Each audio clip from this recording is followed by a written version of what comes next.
Hi aspirants.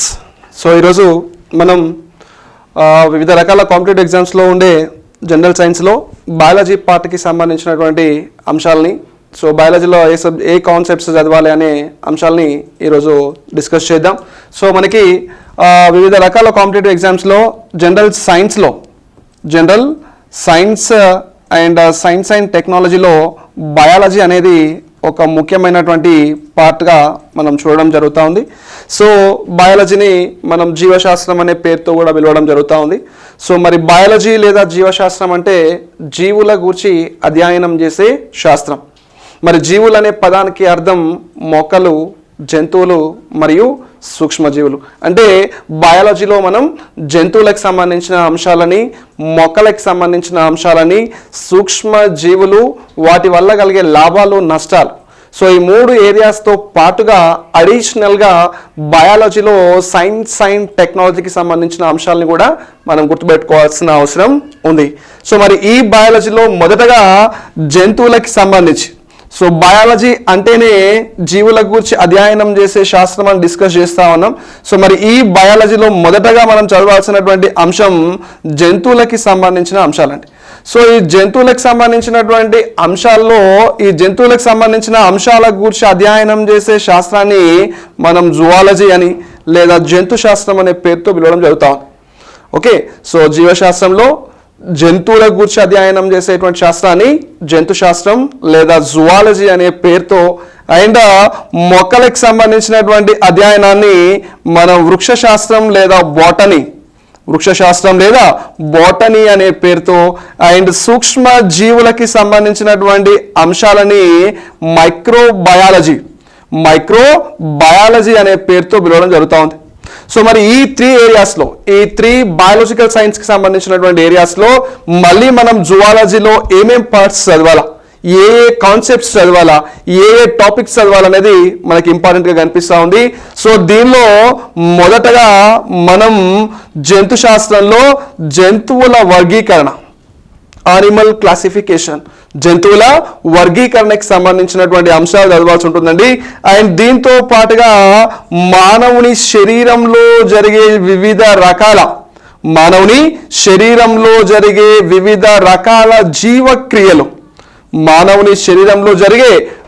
రకాల జీవక్రియలకి సంబంధించిన అంశాలు. సో దాన్నే మనం సింపుల్గా మానవ శరీర ధర్మశాస్త్రంగా పిలుస్తా ఉన్నాం. మరి ఈ మానవ శరీర ధర్మశాస్త్రంలో మనం చదవాల్సినటువంటి ముఖ్యమైన జీవక్రియలు కనుక ఒకసారి చూస్తే ఈ ఏరియాలో దాదాపుగా మనం ఒక 7 or 8 టాపిక్స్ ని లేదా 7 or 8 వ్యవస్థలని లేదా జీవక్రియలను చదవాల్సిన అవసరం ఉంటుంది. దానిలో భాగంగా మొదటగా మనం చదవాల్సినటువంటి వ్యవస్థ రక్త ప్రసరణ వ్యవస్థ, అండ్ దీంతో పాటుగా జీర్ణ వ్యవస్థ, అండ్ దీంతో పాటుగా నాడీ వ్యవస్థ, అండ్ దీంతో పాటుగా అంతఃస్రావిక వ్యవస్థ, అదే హార్మోన్స్ కి, గ్రంథులకి సంబంధించినటువంటి వ్యవస్థ. దాంతో పాటుగా శ్వాస వ్యవస్థ, అండ్ దాంతో పాటుగా విసర్జక వ్యవస్థ, అండ్ దీంతో పాటుగా మనం చదవాల్సిన ఇంకొక ముఖ్యమైన వ్యవస్థ అస్థిపంజర వ్యవస్థ. సో ఇలా విధంగా మనం దాదాపు ఈ జంతు శరీర ధర్మశాస్త్రంలో లేదా మానవ శరీర ధర్మశాస్త్రంలో సుమారుగా ఒక 7 వ్యవస్థలకి సంబంధించిన అధ్యయనం చేయడం జరుగుతా ఉంది. సో జంతు శాస్త్రంలో మనం చదవాల్సినటువంటి మొదటి టాపిక్ జంతువుల వర్గీకరణ అయితే, సెకండ్ టాపిక్ వచ్చి మానవ శరీర ధర్మశాస్త్రం. అదేంటి, జంతువులని మళ్ళీ మానవుడని పిలుస్తా ఉన్నాం, మానవుడు కూడా జంతువుకి ఉదాహరణే కదా. సో అలా మానవుడిలో జరిగే వివిధ రకాల వ్యవస్థలు, వివిధ శరీరంలో ఉండే వివిధ రకాల వ్యవస్థలు, ఆ వ్యవస్థల ఆధీనంలో జరిగే జీవక్రియలకు సంబంధించిన అధ్యయనం మనకి చాలా హెల్ప్ఫుల్గా ఉంటుంది. అండ్ అదేవిధంగా ఈ ఏరియాలో ఈ జంతు శాస్త్రం అనే ఏరియాలో మనం చదవాల్సినటువంటి థర్డ్ టాపిక్ ఏంటంటే జ్ఞానేంద్రియాలు, సెన్స్ ఆర్గాన్స్. సో జ్ఞానేంద్రియాలు, సో మానవుడి శరీరంలో ఉండే జ్ఞానేంద్రియాలు, వాటి పనితీరు, వాటికి కలిగేటువంటి వ్యాధులకు సంబంధించిన అంశాలని మనం డిస్కస్ చేయడం జరుగుతూ ఉందండి. అండ్ దీంతో పాటుగా ఈ యూనిట్లో మనం చదవాల్సిన ఇంకొక ఇంపార్టెంట్ టాపిక్ ఏంటంటే పోషక పదార్థాలు. ఏంటండి? పోషక పదార్థాలు. సో వీటిని మనం ఇంగ్లీష్లో న్యూట్రియంట్స్ అనే పేరుతో పిలవడం జరుగుతూ ఉంది. సో ఫైనల్గా జీవశాస్త్రంలో లేదా బయాలజీలో మనం చదవాల్సిన మొదటి యూనిట్ జంతు శాస్త్రం లేదా జువాలజీ అయితే దానిలో మనం చదవాల్సినటువంటి టాపిక్స్ సుమారుగా 4. సో ఆ 4 టాపిక్స్లో మొదటిది జంతువుల వర్గీకరణ, రెండవది జంతు శరీర ధర్మశాస్త్రం లేదా మానవ శరీర ధర్మశాస్త్రం. దానిలో సుమారుగా 7 వ్యవస్థలు, ఆ 7 వ్యవస్థలలో ఆధీనంలో జరిగే జీవక్రియలు. ఆ వ్యవస్థలకి ఉదాహరణగా మనం రాసుకున్నామండి. రక్త ప్రసరణ వ్యవస్థ, జీర్ణ వ్యవస్థ, నాడీ వ్యవస్థ, అంతఃస్రావిక వ్యవస్థ, శ్వాస వ్యవస్థ, విసర్జక వ్యవస్థ మరియు అస్థి పంజర వ్యవస్థ. అలా అదే యూనిట్లో మనం థర్డ్ టాపిక్గా రాసుకున్నాం జ్ఞానేంద్రియాలు, అండ్ ఫోర్త్ టాపిక్గా రాసుకున్నాం పోషక పదార్థాలు. సో ఈ ఏరియాస్ని మనం కనుక కొంచెం కాన్సన్ట్రేట్ చేస్తే దాదాపుగా ఒక 6 to 10 మార్క్స్ని సాధించే అవకాశం ఉంది. అండ్ బయాలజీలో మనకు కనిపించే రెండవ టాపిక్ లేదా రెండవ యూనిట్ ఏంటంటే మొక్కలకు సంబంధించి. సో ఈ మొక్కల గురించి అధ్యయనం చేసే శాస్త్రాన్ని మనం బోటనీ లేదా వృక్ష శాస్త్రం అనే పేరుతో పిలుస్తూ ఉన్నామండి. ఈ సెకండ్ యూనిట్లో మనం చదవాల్సినటువంటి కొన్ని ముఖ్యమైన టాపిక్స్ని కనుక పరిశీలిస్తే దానిలో మొదటగా మనం చదవాల్సిన టాపిక్ ఏంటంటే మొక్కల వర్గీకరణ, ప్లాంట్స్ క్లాసిఫికేషన్, మొక్కల వర్గీకరణ. దాని తర్వాత మనం చదవాల్సిన రెండవ టాపిక్ ఏంటంటే మొక్కలు, ఆ మొక్కల్లో ఉండే కొన్ని ప్రాథమిక భాగాలు. So parts of the plant. So మొక్కలు, ఆ మొక్కల్లో ఉండే ప్రాథమిక భాగాలు. ఫర్ ఎగ్జాంపుల్ వేరు, కాండం, పత్రం, పుష్పం, ఫలం. సో వాటికి సంబంధించిన ఇంపార్టెన్స్ ఏంటి అనే టాపిక్ మనకు దానిలో కవర్ కావడం జరుగుతూ ఉందండి. అండ్ థర్డ్లో మనకు కనిపించే ఇంకొక ఏరియా ఏంటంటే మొక్కలు, వాటి శరీరంలో జరిగే వివిధ రకాల జీవక్రియలు. మొక్కలు, వాటిలో జరిగే జీవక్రియలు. సో దీన్నే మనం వృక్ష శరీర ధర్మశాస్త్రం లేదా ప్లాంట్ ఫిజియాలజీ అనే పేరుతో కూడా పిలవచ్చు. అండ్ ఈ టాపిక్లో, ఈ ఏరియాలో మనం అడిషనల్గా చదవాల్సినటువంటి ఇంకొక టాపిక్ ఏంటంటే మొక్కలకు సంబంధించిన ఆర్థిక ప్రాముఖ్యత. ఏ మొక్కలని దేనికోసం వినియోగిస్తాను?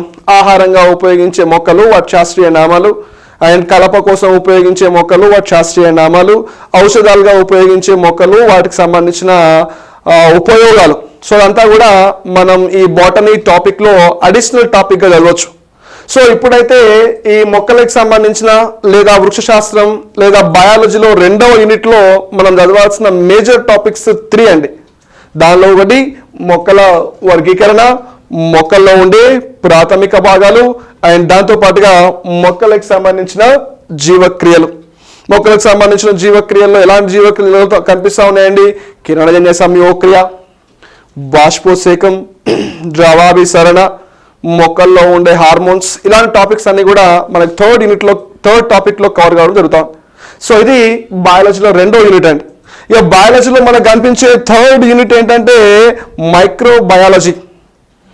అదే సూక్ష్మ జీవుల గురించి అధ్యయనం చేసేటువంటి శాస్త్రమే సూక్ష్మ జీవశాస్త్రం. సో ఆ సూక్ష్మ జీవశాస్త్రాన్ని మనం ఇంగ్లీష్లో మైక్రోబయాలజీ అనే పేరుతో కూడా పిలవడం జరుగుతూ ఉంది. సో ఈ మైక్రోబయాలజీ పార్ట్లో మనం ఏం చదవాలా? సో మైక్రోబయాలజీ పార్ట్లో ఏం చదవాలా? మైక్రో ఆర్గానిజమ్స్ గురించి చదవాలా.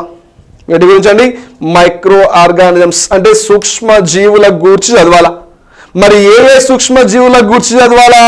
బ్యాక్టీరియాస్ గురించి చదవాలా. మొదటగా బ్యాక్టీరియాస్ గురించి చదవాలా. ఆ తర్వాత వైరస్ల గురించి చదవాలా. ఆ తర్వాత వివిధ రకాల పరాన్న జీవుల గురించి, పారాసైట్స్ గురించి చదవాలా. ఆ తర్వాత వివిధ రకాల శిలీంధ్రాల గూర్చి చదవాల. వివిధ రకాల శిలీంధ్రాల గూర్చి చదవాల, ఫంగి. సో ఈ సూక్ష్మజీవుల గూర్చి చదువుతూనే ఈ సూక్ష్మజీవుల వల్ల మానవుడికి కలిగే వ్యాధుల గూర్చి కూడా చదవాల. అంటే బ్యాక్టీరియాలు, వాటి వల్ల కలిగే వ్యాధులు, వైరస్లు, వాటి వల్ల కలిగే వ్యాధులు, వివిధ రకాల పరాన్నజీవులు, వాటి వల్ల కలిగే వ్యాధులు, వివిధ రకాల శిలీంధ్రాలు, వాటి వల్ల కలిగేటువంటి వ్యాధులు. సో ఇలా ఈ థర్డ్ యూనిట్లో మనం వివిధ రకాల సూక్ష్మజీవులు, వాటికి సంబంధించినటువంటి వ్యాధులు, ఆర్థికంగా ఉపయోగపడేటువంటి సూక్ష్మజీవులు. సో ఈ అంశాలన్నింటినీ కూడా మనం బయాలజీలో థర్డ్ టాపిక్గా లేదా థర్డ్ యూనిట్గా చదవడం జరుగుతూ ఉంది. సో ఫైనల్గా బయాలజీలో మనం చదవాల్సిన మొదటి యూనిట్ జువాలజీ లేదా జంతు శాస్త్రం, రెండవది వృక్ష శాస్త్రం లేదా బాటనీ, అండ్ మూడవది సూక్ష్మ జీవశాస్త్రం లేదా మైక్రో బయాలజీ. సో ఇది ఏ కాంపిటేటివ్ ఎగ్జామ్ తీసుకున్నా, మనం చదివే ఏ కాంపిటేటివ్ ఎగ్జామ్స్లో అయినా జనరల్ సైన్స్ అనే పార్ట్ ఉంటుందండి. ఆ జనరల్ సైన్స్లో బయాలజీ అనేది ఉంటుందండి. ఆ బయాలజీలో మనం ఖచ్చితంగా చదవాల్సినటువంటి బేసిక్ సైన్సెస్ అంతా కూడా ఇక్కడ మనం కవర్ చేయడం జరుగుతూ ఉంది. సో ఇది సిలబస్కి సంబంధించిన ఎక్స్ప్లెనేషన్గా మనం చెప్పుకోవచ్చు అండి. మరి దీనిలో మనం 1 by 1 సో ఒకదాని తర్వాత ఒక టాపిక్ని డిస్కస్ చేద్దాం. సో దీనిలో మొదటగా జువాలజీ లేదా జంతు శాస్త్రానికి సంబంధించిన అంశాలను చూద్దామండి. దానిలో భాగంగా మానవుడి శరీరంలో జరిగే వివిధ రకాల జీవక్రియలు అండి, దాంతో పాటుగా జ్ఞానేంద్రియాలు, పోషక పదార్థాలు అండ్ జంతువుల వర్గీకరణకు సంబంధించిన అంశాలు, ఇలా 4 అంశాలు కలిసి ఈ యూనిట్ ని మనం ప్రిపేర్ చేయడం జరిగింది. సో ఈ యూనిట్ లో భాగంగా మనం మొదటగా ఒక ఇంపార్టెంట్ టాపిక్ ని డిస్కస్ చేద్దాం. సో ఆ ఇంపార్టెంట్ టాపిక్ ఏంటంటే పోషక పదార్థాలు.